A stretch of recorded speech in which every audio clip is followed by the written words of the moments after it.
டெல்லியிலிருந்து வாரணாசி புறப்பட இருந்த இண்டிகோ விமானத்திற்கு வந்த வெடிகுண்டு மிரட்டல்.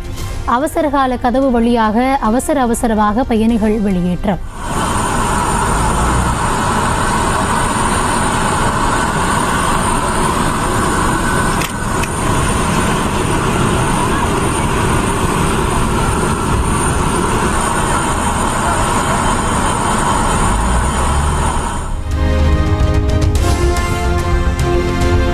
வடமேற்கு மற்றும் மத்திய இந்தியாவில் நேற்று 17 இடங்களில் 48 டிகிரி செல்சியஸை தாண்டி சுட்டரித்த வெயில்.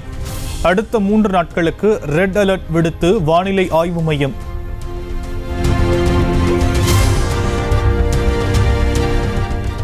ராஜஸ்தான் மாநிலத்தில் 49.4 டிகிரி செல்சியஸ் அளவில் வாட்டி வதைக்கும் வெயிலால் இதுவரை 3622 பேருக்கு ஹீட் ஸ்ட்ரோக் பாதிப்பு. அடுத்த 2 நாளுக்கு வெப்பம் இதே நிலையில் நீடிக்கும் என வானிலை ஆய்வு மையம் தகவல்.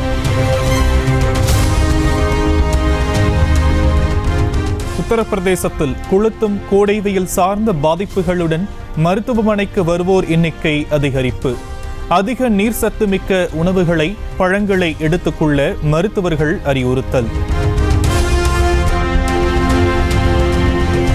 தமிழ்நாட்டில் நேற்று 9 இடங்களில் 100 டிகிரி ஃபாரன்ஹீட்டை தாண்டி பதிவான வெப்பம். அதிகபட்சமாக சென்னை மீனம்பாக்கம், நுங்கம்பாக்கத்தில் தலா 105 டிகிரி ஃபாரன்ஹீட் வெப்பம் பதிவானது.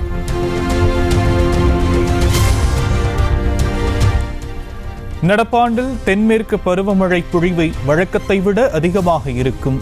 வரும் 30ஆம் தேதியிலிருந்து வெப்ப அலை குறையும் எனவும் வானிலை ஆய்வு மையம் கணிப்பு. 3 நாள் பயணமாக வருகிற 30ஆம் தேதி பிரதமர் மோடி கன்னியாகுமரி வரவுள்ளதாக தகவல். 31ஆம் தேதியும் ஜூன் 1ஆம் தேதியும் விவேகானந்தர் பாறையில் தியானம் செய்ய உள்ளதாக கூறப்படுகிறது.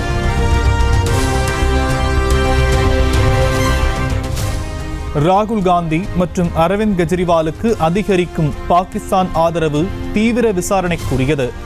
நம்முடன் பகை கொண்டவர்கள் நம்மில் ஒரு சிலரை மட்டும் விரும்புவது ஏன் என்றும் பிரதமர் மோடி கேள்வி.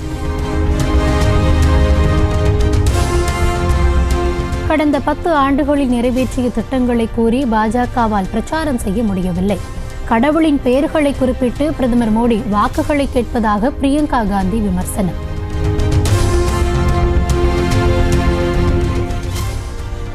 இந்தியா கூட்டணி வென்று ஆட்சிக்கு வந்தால் ராமர் கோயிலுக்கு பாபர் பூட்டு போடுவார்கள்.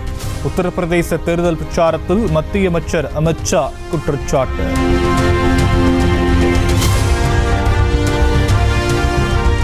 பீகாரில் அடுத்தடுத்து சரிந்து விழும் நிலைக்கு சென்ற தேர்தல் பிரச்சார மேடை. ராகுல் காந்தி பங்கேற்ற பொதுக்கூட்டத்தில் பரபரப்பு.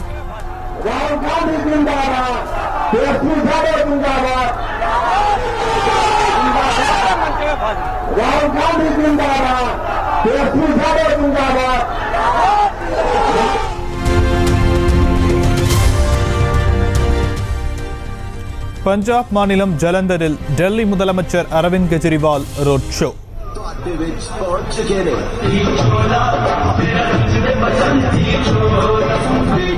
தேர்தலுக்கு பின் பஞ்சாபில் ஆட்சியை கலைக்கப் போவதாக அமித் ஷா பேசியதை சுட்டிக்காட்டி நாடு சர்வாதிகார ஆட்சியில் உள்ளதாக குற்றச்சாட்டு. தேர்தல்களின் போது அரசியல் கட்சிகள் வாக்குறுதிகள் அளிப்பது முறைகேடு அல்ல என உச்சநீதிமன்றம் கருத்து. கர்நாடக சட்டமன்ற தேர்தலில் காங்கிரஸ் அளித்த வாக்குறுதிகள் முறைகேடானவை என தாக்கல் செய்யப்பட்ட மனு தள்ளுபடி.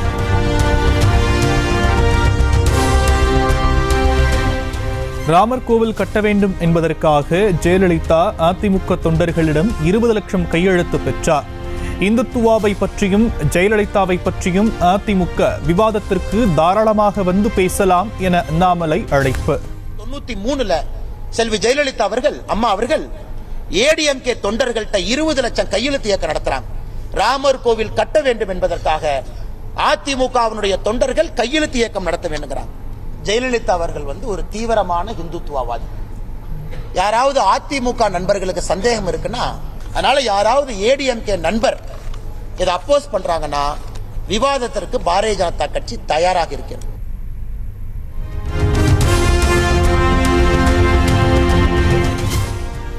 தேர்தல் முடிவிற்கு பிறகு மேலே இருப்பவர்கள் கீழே வரலாம், கீழே இருப்பவர்கள் மேலே போகலாம். எத்தனை இடங்களில் வெற்றி என்பது முக்கியமில்லை, எவ்வளவு வாக்குகள் என்பதுதான் முக்கியம் என அண்ணாமலை பேச்சு.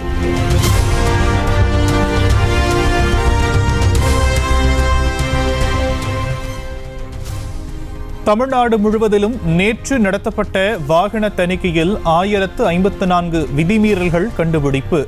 உரிமம், சான்றுகள் இல்லாதது, அதிக பாரம் ஏற்றி செல்வது உள்ளிட்டவற்றுக்கு அபராதம் விதிப்பு.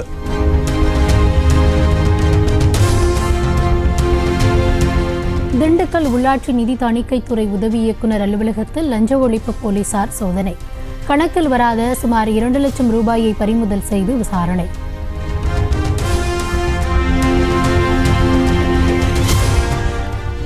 பொறியியல் பணிகள் காரணமாக சென்னையில் இன்று மின்சார ரயில் சேவையில் மாற்றம். காலை 11 மணி முதல் மதியம் 3 மணி வரை சிங்கபெருமாள் கோவில், செங்கல்பட்டு நிலையங்கள் இடையே 8 மின்சார ரயில்கள் ரத்து.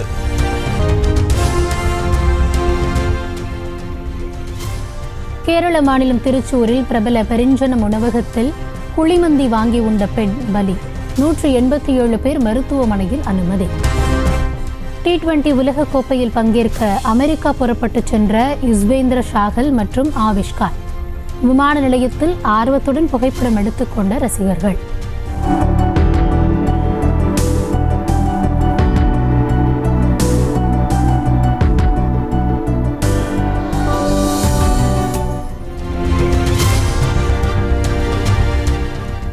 ஹைதராபாத் அணியின் உரிமையாளரான காவியா மாறன் தோல்விக்கு பிறகு உணர்ச்சி வசப்பட்டு அழுதது மனதை பாதித்துவிட்டது. நாளை என்பது மற்றொரு நாள், ஒருபோதும் பின்வாங்கி விடாதீர்கள் என அமிதாப் பச்சன் ஆறுதல் பதிவு.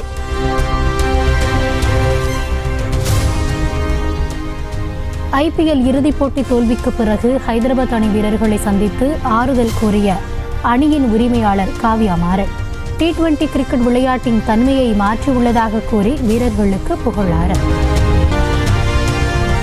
ராமநாதபுரம் மாவட்டம் எமனேஸ்வரம் வரதராஜ பெருமாள் கல்லழகர் கோலத்தில் நகர்வலம்.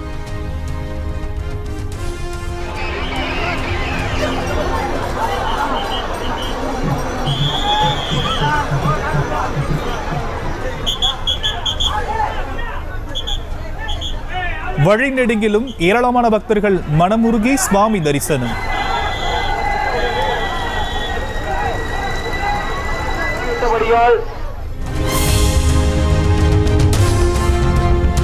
ராமநாதபுரம் மாவட்டம் கமுதி அருகே சந்தனமாரியம்மன் ஆலயத்தில் வருடாந்திர பொங்கல் விழா. கரகாட்டம், புலியாட்டம், சிலம்பாட்டத்துடன் முளைப்பாரியை சுற்றி வந்து பெண்கள் கும்மி பாட்டுக்கு நடனம்.